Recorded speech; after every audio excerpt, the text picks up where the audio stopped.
Congratulations. Thank you. 2 matches today. It's what, about 9 o'clock in Singapore at the moment? About 8, 9 o'clock? I really don't know. Do you think... I didn't even think about it right now. No, I guess they were what 8 hours ahead, right? Yeah, that's it. Yeah. So I guess they'll be celebrating now. Watch it. I hope you're watching. I hope you're watching. Yeah, I do. Many fans out there supporting you, getting congratulations. I mean, how did you had the fans in the arena there? They were singing your name, singing songs. Did that spur you on? You know, of course it does. I mean, you know, the crowd always plays a big part in a tournament like this. When I first got back into playing in the World Championship, because I laid off for about 10 years because of my job and things like that, I was more involved with electronic darts. But when I first got back on the stage, and it was tough because, you know, like I said, you know, the crowd could either play both way with you, you know, whether you can feel that it's something that motivates you, or it's going to be something that actually going to put you under a lot of pressure because they expect you to do it. But at the end of it tonight, I felt that I was enjoying. I think I was enjoying myself in this tournament more than anything else. And I think I'm starting to enjoy my tournament a lot more now since the last year. You know, I'm not young anymore. You know, I know sometime sooner or later it's going to be, one day it's going to stop. But until that day, when I still feel that I'm excited about darts, you know, and with a moment like this, it makes me feel like I wish I was 20 years old now, you know, and started all over again. But it was a great night. So what's the secret then? You're 63, but you know you're like a fine wine. No, it's because I love this game. I really don't. Nobody knows how much I love this game. I you know, like I said, I work for an electronic dart company. You know, I'm based out of Hong Kong. I live in Hong Kong right now. My home is still in the US, but I spend a lot of time with a steel tip dartboard at home, you know, and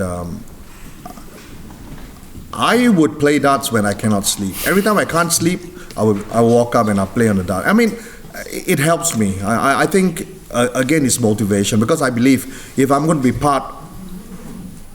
be involved with dart tournament, I have to do what I need to do, you know, and I spend a lot of time on it, and it pays off in a lot of ways.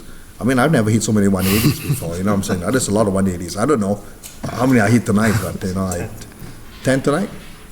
Wow, okay. I should put them all together and do the 141, and that's it. You was on stage and you sort of saying about your heart. Yes. No, when I do that, it's thanks to the crowd. Okay. It's from my heart. That's what I meant. It's not because I was nervous. No, it wasn't. Yeah. And Gary Anderson in the next rounds, you've got some good memories. Oh yes, I know. Yeah, I hope you forgot about what happened a few months ago. Gary, I know Gary for a long time. He's a gentleman. Like again, up there, like I just want to play well, and like I say again, I just want to go up there and play and enjoy, and hopefully I beat him again. You know, hopefully, you know what I'm saying that. I mean, there's always a chance. You never know. So. Paul, you've had many great moments in your career, but where does this rank? It was totally different. I think, like I said, in the early days, there was never been that crowd that's like that. You know, I mean, I think it has changed so much now. You know, with what darts is. And I remember when I first came back 3-4 years ago, with the crowd, and I still could vividly remember in the early days when I played in the World Championship. There's always that. Please be quiet while the players on the line. Those were the days, you know what I'm saying? And I mean now, and I do understand that because it's part of entertainment, and we have to deal with it. I mean, you cannot stop thousands of people having fun and not saying a word. You can't do that. So deal with it or get out of this game. That's what I feel. So. But it was great tonight, though. Do you find it an easy transition between soft tip and steel tip? Because obviously they're two completely different games. I really don't think it's completely different. It's no different between snooker and pool, you know. A good snooker player could actually play pool, but a good pool player might not be a good snooker player, you know. And I think a lot of soft tip players, going through the motion of throwing darts. The difference is the target and and the distance is only by 3/4 of an inch. Really, it's 8 feet and 7 feet 9 1/4.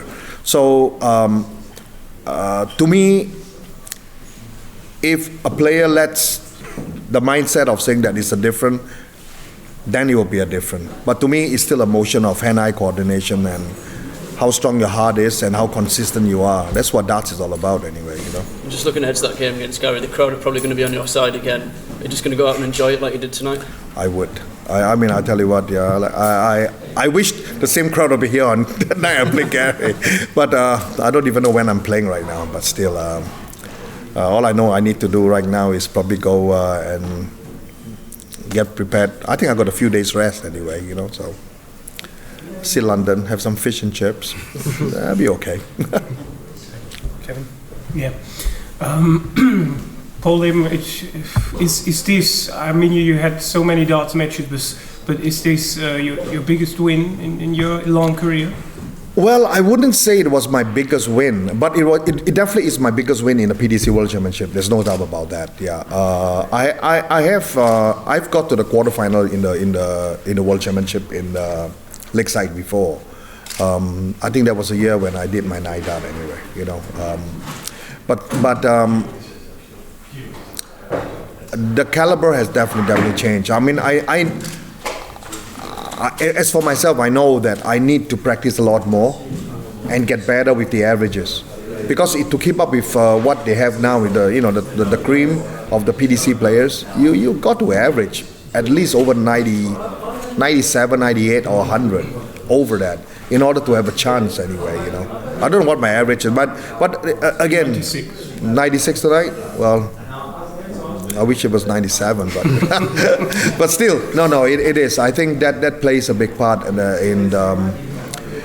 the big shot finishing, you know, and the doubles, you know, and that is very important anyway. So, how did you improve again this year? Because I think you had this brilliant moment at the World Cup and now this at the World Championship, and many people said they never saw you play as good as that. So where did that come from? I think it came from because like I really started to enjoy, in a sense of competition now, because I felt, like I say, I'm 63 years old now. How many more years can I play? I really do not know, right? But until the day that I don't feel excited about that, I will keep. And I think that at the back of my mind is like, what have I got to lose right now, really? The most is I retire and I, you know, stay back, play some golf and do some fishing. You know, that's about it. So. Last question: is it possible to see you play more PDC tournaments next year with that success? Do you think about that? You know, the thing, right, is that because of I have a good job with an electronic dart company, Darts Live. You know, I've been a contract with them for 8 years now, and they just renewed my contract for another 2 years again. So I am actually I'm their consultant, you know. So I actually have a job, you know, easy job, but I kind of do whatever I need to do for electronic darts, you know, to improvise in tournament-wise and a lot of promotion and things like that. And I've at the back of my mind is that if they didn't renew my contract this year, I definitely would go to Q school in January, you know. But because I have a job now, you know, for another 2 years, I can't just go and get go to Q school and, you know, touch wood. If I get my Q card, what am I going to do? I can't even like really chase the tour. I can't do it because I got a job to go to, you know. So whatever I can, I would try and play as much as I can in tournaments that is open anyway, you know. So maybe the next World Cup and maybe try to qualify again. No, well, PDC is going to have the Asian tour soon. So next year I'll definitely be chasing the Asian tour. That's a lot easier than chasing the European tour, you know what I'm saying, with the PDC. So good luck for that. Good luck for the rest of the tournament. Thank you. Thank you very much. Yeah. Thanks, President.